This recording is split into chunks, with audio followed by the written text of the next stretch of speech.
Hi, I'm Joey Roberts here with Matt Sullivan and Rhett Prentice. Jack Abbott is volunteering his valuable time in the city of Hartford, showing off his national championship ring. But as they say, TSPN Football coming at you.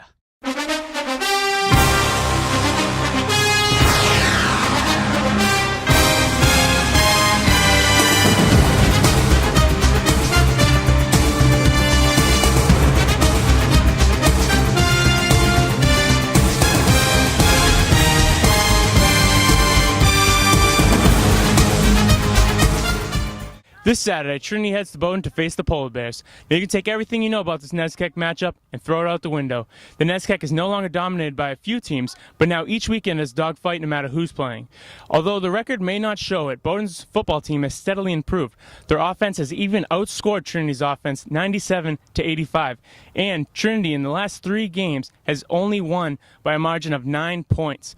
All of them coming down to the wire, being nail-biters, and so will this game. My focus again goes to the offensive line. They'll have to get a hat on junior linebacker Kevin Zakaris, who's averaging a conference-best 15 tackles a game. However, that stat is a little misleading due to the fact that Bowdoin is averaging a NESCAC worst 181 yards on the ground.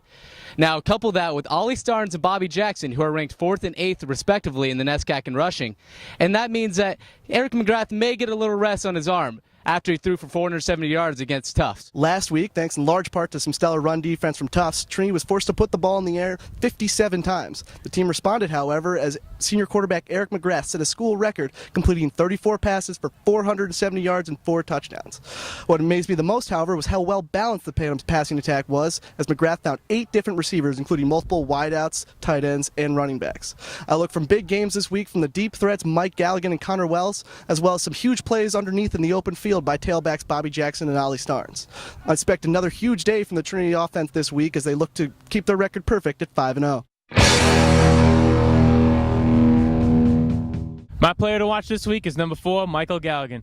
Last week against Tufts, he had 14 receptions for 191 yards and 2 touchdowns. Now, those weren't just any touchdowns. One was a game-tying touchdown with 25 seconds left in regulation, and the other was the game-winning touchdown in overtime. Look for him to have a big day this Saturday at Bowdoin. My player to watch were senior cornerback Harold Smith. The all-NESCAC player is tied for the conference lead with 3 interceptions and is leading the NESCAC with 7 pass breakups.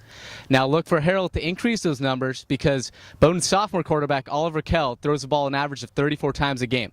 My player to watch for this week is junior running back Ollie Starnes. Starnes was stymied in the run game last week, but I expect him to bounce back in a big way against a weak Bowdoin rush defense. Ollie's also shown that he's a home run threat in the open field, as he showed us with his 57-yard catch and run for a touchdown to open the scoring against Tufts.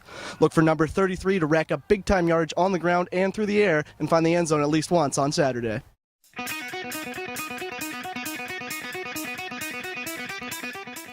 The seniors won't allow the Bantams to look ahead to Middlebury. Trinity will improve to 5-0 with the 34-17 win. Matt, what do you think about this?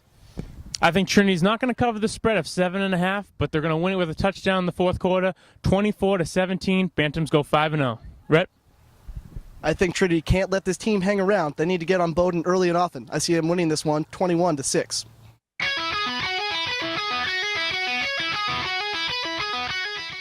The leaves are falling. Baseball playoffs are in full swing.